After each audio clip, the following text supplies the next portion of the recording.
mambo bateo kukansela bateo imimi bateo mayabarizwasu saka Ward 3 oye kurirwa chipatara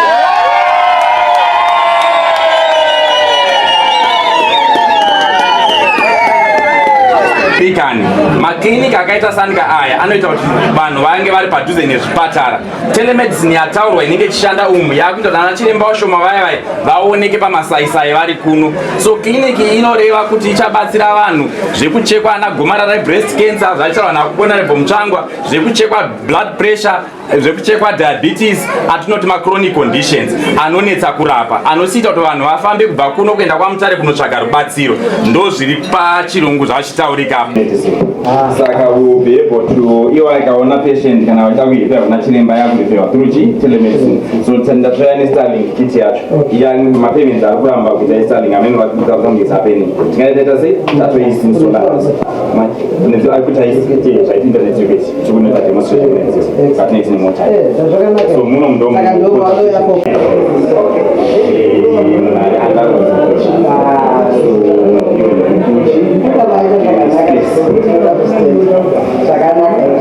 Batsira community Isaka we think to around the community maybe need to watch more episodes and then we can choose so we can have the other resting room. Saka pana pharmacy dispenser. Yes, so my kids can use something and dispenser. Sometimes have a pharmacy, but I think watching it mshonga even up to class C. You know, batsira the basics, my antibiotics, my painkillers, very adequate.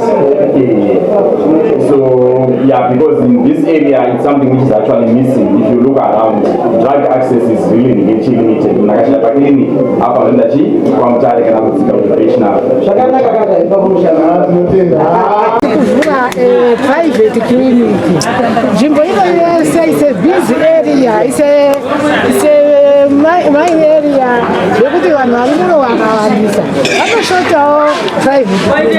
Saka takafunga kuti ribatsira vanhu vanoda kurumba vachikasarudza vachienda ngativake private clinic. Saka panapa zvityo zvazvo iri pano yacho iri kurenyera zvishushenga hapana zvese zvese. Saka takaona kuti zviri nandiwasiridzonengasai. Saka panapa vari kuitwa zvinhu zvakawanda, pachabariswa vanhu, panobatwa vanhu zvese zvese, panoitwa welfare clinic yekubaira vanhu, mimba dzichibarwa, zvese tiri kuita pano. Asi chanyanya kuzolakanaka pano nhasi ndechekuti takomborerwa nechirongwa chetelemedicine. Chirongwa chetelemedicine chinoreva kuti hazi madhokita ari munyika muno hatifanirani nawo ratio patient to patient kana to doctor. Ratio yacho haisi kuwirirana neuwandu hwevanhu munzvimbo ino. Saka zvaonekwa kuti kwazi vanhu ngavarapwe paindaneti, tauya kuzoistorerwa indaneti yekuti munhu anogona kugara pacheya otaura machiremba ari kuAmerica, ogara pacheya obata panorwadza otaura machiremba ari kuHarare. Kana zvadaro zviya chiremba anobva kuti munhu uyo unozwe zvakati, munhu uyo ngautopera prescription, munhu okwanisa kutsvaga kutenga pano mishonga yacho inonga ine mitengo yakadii. Kana kuenda kuzotenga mberi asi unonga watoonekwa at no cost. Inoreva kuti at less cost yekungoenda kwaMutare kutsvaka chiremba. As a counselor, I am happy to have this opportunity to work at a clinic. That's one of the first in this Zimbabwe region.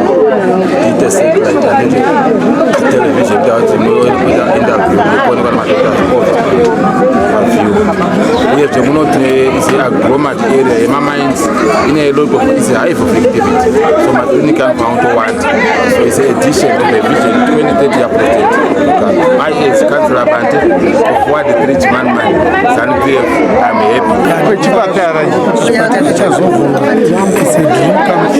Sister Mbano, go up to the family, she family members chip in most of the